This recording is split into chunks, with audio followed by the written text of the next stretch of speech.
Salsabila NIM 036. Saya Sabita Mutiara NIM 120. Saya Intan Cicaulia NIM 176. Saya Rizka Nomor NIM 056. Saya Ulia Reski NIM 008.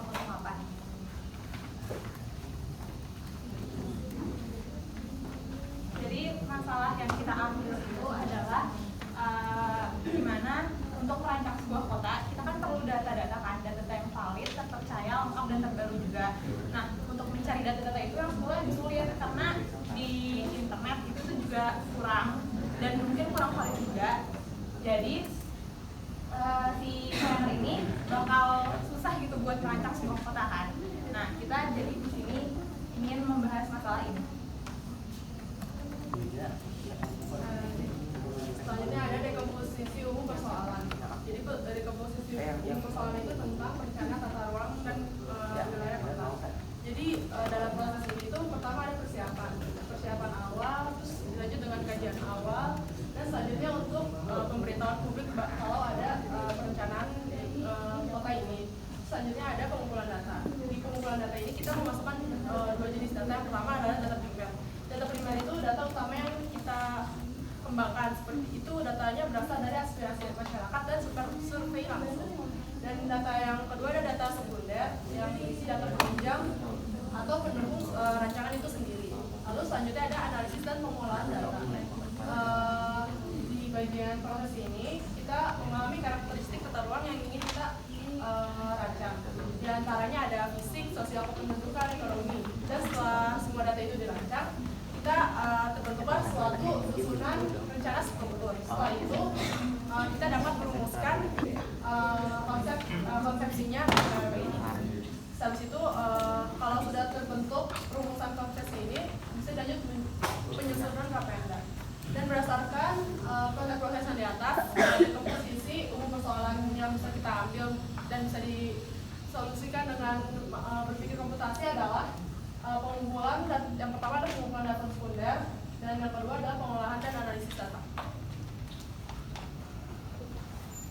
Selanjutnya deskripsi solusi komputasi. Jadi pada intinya diperlukan data-data yang valid dalam membuat perancangan sebuah kota. Nah, sebelum pengambilan keputusan tersebut terdapat beberapa pengolahan dan analisis data. Di antaranya perumusan perencanaan, penyusunan, dan penyetujuan. Nah, di sini itu terdapat bantuan komputer atau website atau aplikasi yang dapat menyimpan data-data yang valid. Jadi jajaran-jajaran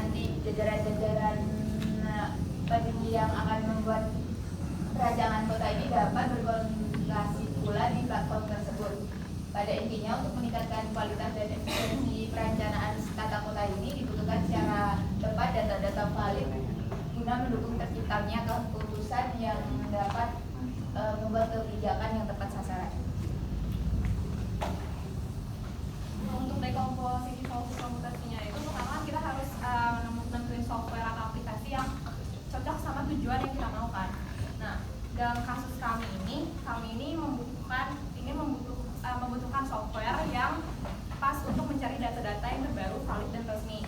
Nah, setelah kita menentukan software, kita tuh harus tahu bagaimana sih cara kerja si software ini, baru kita bisa menjalankan si solusi komputasi tersebut. Nah, ini ada dua solusi komputasinya. Yang pertama pengolahan data. Kalau untuk pengolahan data sendiri kita tinggal masukin aja kata kunci data apa yang ingin kita cari. Nanti si software itu bakal mengeluarkan data-data tersebut.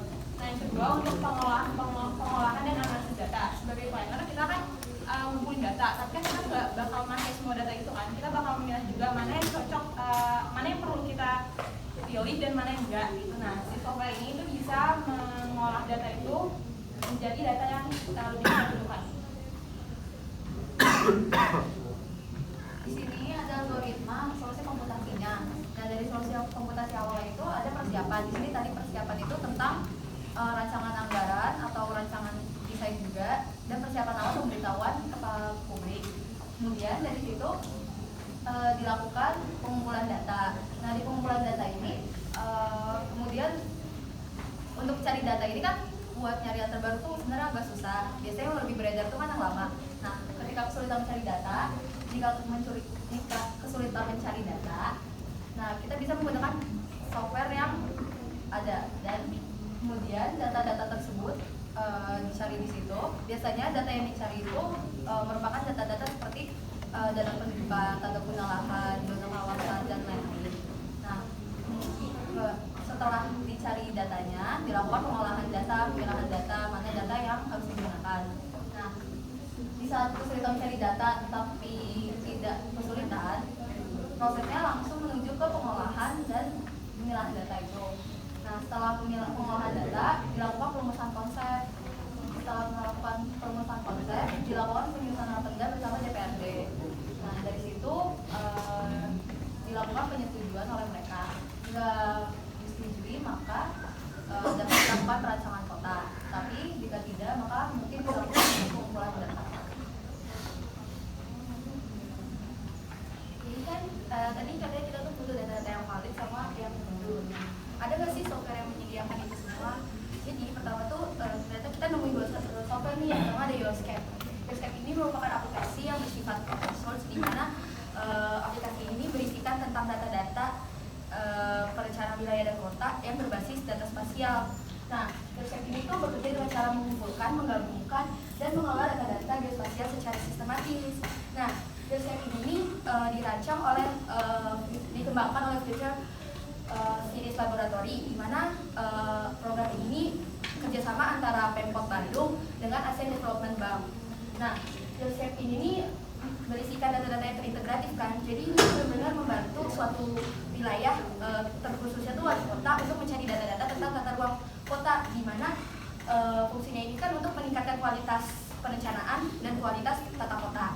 Nah, terus selain si Yoscape ini tuh ada e-planning. Sebenarnya e-planning ini sama kayak Yoscape gitu.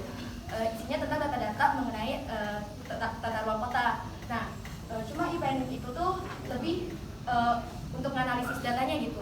Jadi dua software ini bisa diakses sama pemerintahnya gitu, satuan jajaran kerja pemerintah daerah. Jadi Yoscape sama e-planning ini bisa menjadi wadah komunikasi antara satuan jajaran kerja pemerintah daerah tersebut. Nah, kan kalau misalnya Yoscape itu tadi untuk lebih ke tata ruang kotanya kan, tapi kalau e-planning itu lebih untuk membantu penyusunan RKPD, KUA PPAS, dan lainnya. Nah, untuk apa? Untuk bisa rencana kota itu diselesaikan dengan lebih mudah, cepat, tepat, dan sesuai dengan arahan yang terkandung dalam Peraturan Menteri Dalam Negeri Nomor 54 Tahun 2010. Sekian. Mungkin dari kami ada yang mau revise.